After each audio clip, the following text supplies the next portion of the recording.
Welcome to today's Seidokan Saturday. So I'm going to try and keep this brief. This is the transition now where we begin the 6th Q requirements. In a lot of traditional, very old schoolish Okinawan dojo, Okinawan karate dojos, the 6th Q is actually the first promotion that you get. Some go straight from white belt to the green belt as the 6th Q. Some put stripes on the white belt and don't really call them a rank. So everything's a little bit different depending on whose dojo you go to. And that's true even within the Seidokan system. But at 6th Q, I require my students to join the Ryukoku, which is the organization we formed back in 2009 to try to unify the Seidokan family a little bit. So before I go into the actual techniques for my 6th Q requirements, I want to posit the question, what is Seidokan karate? What is Seidokan? I ask that question of myself and to you at large, sort of rhetorically, but also seriously, because I want to hear what others think in their minds that Seidokan is when they do it. All through my video series, starting way back with the earliest ones where I was talking about principles of hip movement, economy of motion, some of the things that are unifying principles that make Okinawan karate as a whole Okinawan karate, even from way back then, and in each video, I often say, well, in my dojo we do this, or some Seidokan instructors do this, and others do this. And everybody's is a little bit different. So if Sensei Carvajal's dojo is not the same as Sensei Filiberto's dojo, who teaches a little bit different than Sensei Keith James, who teaches slightly different than Donnie Hayhurst, who's different than Chris Caggiano, who's different than Kurtzy, we all have our own little flavors to things. And if it's that disparate, if it's that even within the organization of Ryukoku we all belong to, not to mention others outside of that, and the Kennedys and the Dugas who are not part of this organization necessarily, the Alan Tackett's. So with all of that Seidokan family, there are some things we all do, and there are some things that we each do that's different from each other. So how is it all Seidokan? So let me go back to that core question. What is Seidokan karate?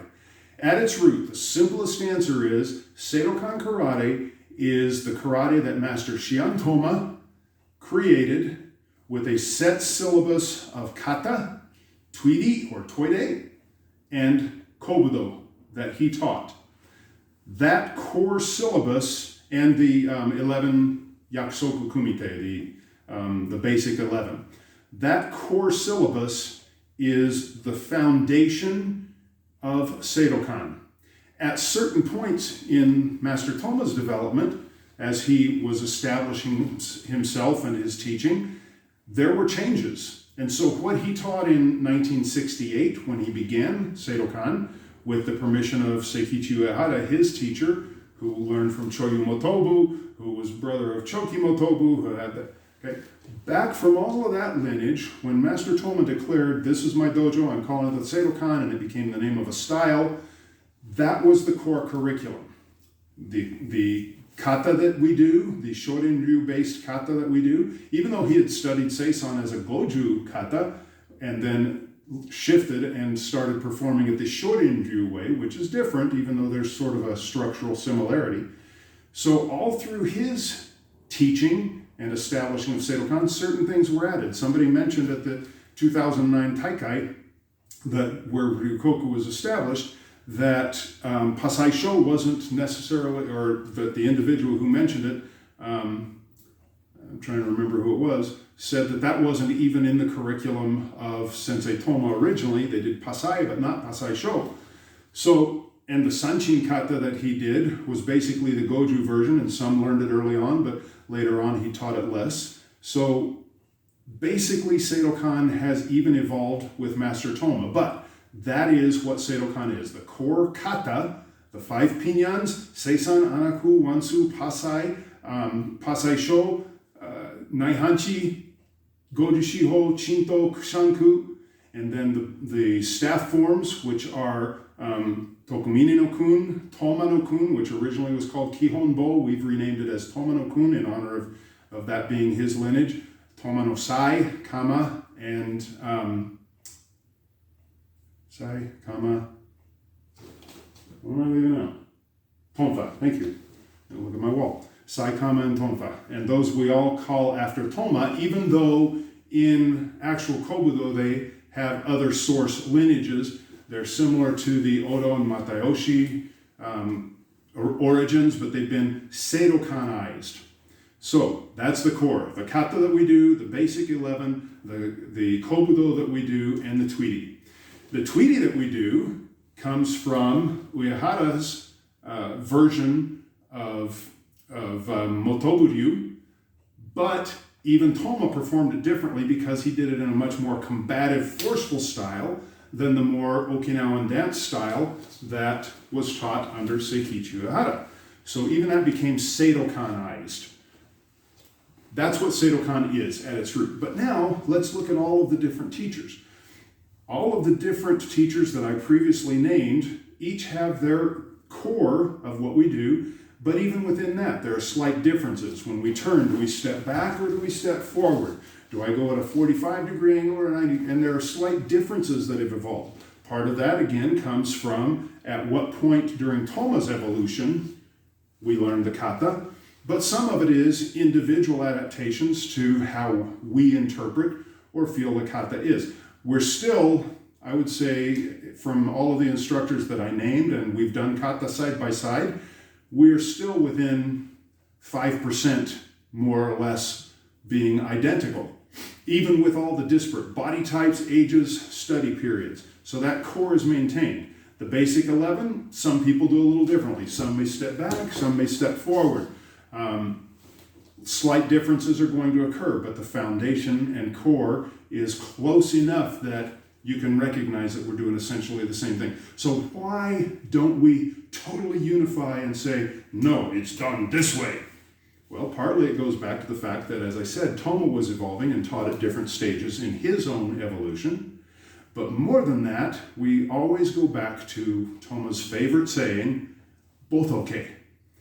And this has been like drilled into my head, thank you, Sensei Carvajal, that there are other ways of looking at things. And I remember going to one of Sensei Carvajal's events, and we were doing bo, and we did this move. And there are times when this hand precedes and the bottom hand comes. There are some where they move at the same time. There are some where it's bottom and then top hand. Do we go same time, 1, 2, or 1, 2?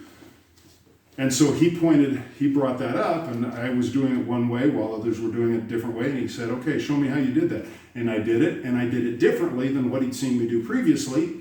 And the question was, why? And I said, because that's how I felt it at that point. I was thinking of the application differently here than I was when I did it here. So a lot of it goes back to those kinds of things. What's going on in your head? What are you seeing as you perform the kata? Now, in addition to that, both okay, where we're still, like I said, within 5% globally, even internationally, we're still that close, even with all those differences. But now we get to another thing with Seidokan that brings the question, what is Seidokan? My focus is on self-defense. So I have numerous self-defense techniques, and I've incorporated my 20-year history of Kempo and my little bit of history with Chinese Kung Fu, with Chuanfa, my little bit of history with Taekwondo and Shotokan. Shotokan has influenced my Naihanchi a little bit in how I step and move and center my hips. So there are influences that I have from other systems, but my focus is always on the self-defense, which makes applications typically in closer and more combative based. I like watching Sensei Nix. They do a lot of kickboxing type of approach when they're sparring and working in his dojo, in addition to his self-defense.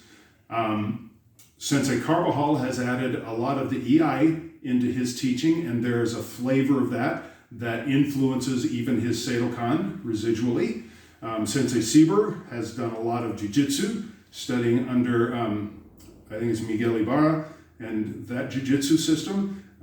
A lot of the guys back in New England have studied a lot with Sensei Teller and others of the Oyata lineage. Matt Kohler and some of those guys have done a lot of the pressure point system that Oyata uses.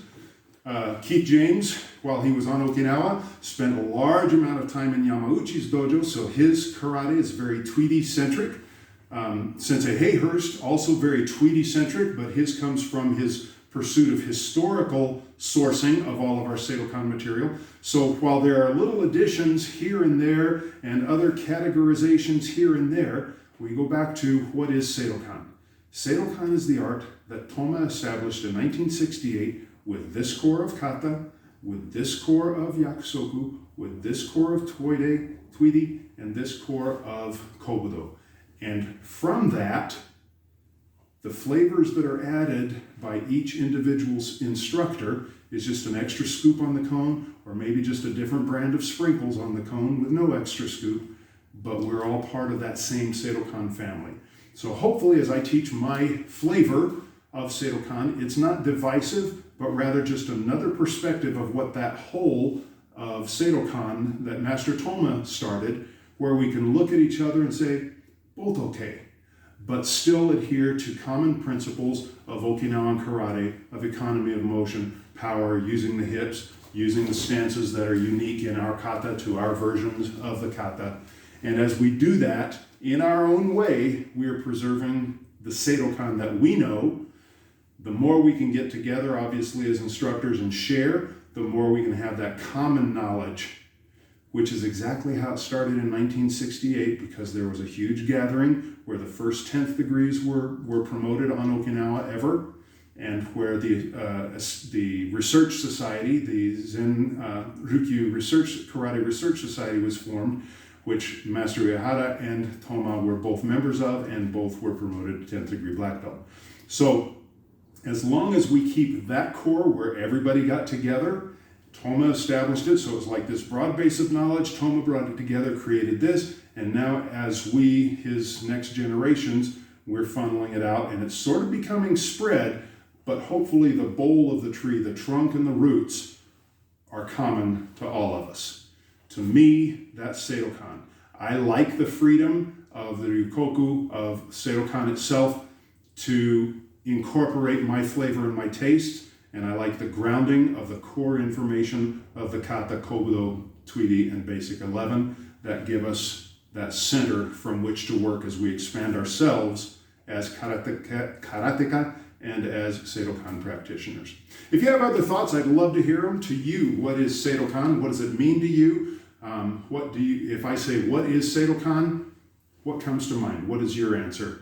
And if you have other questions, comments, Italian hand signals, as always, like, share, subscribe, do all those good things. Sorry for the long chat, but thank you again for joining. Next week, we pick up at the 6th Q requirements for my dojo. Until then, as always, keep practicing.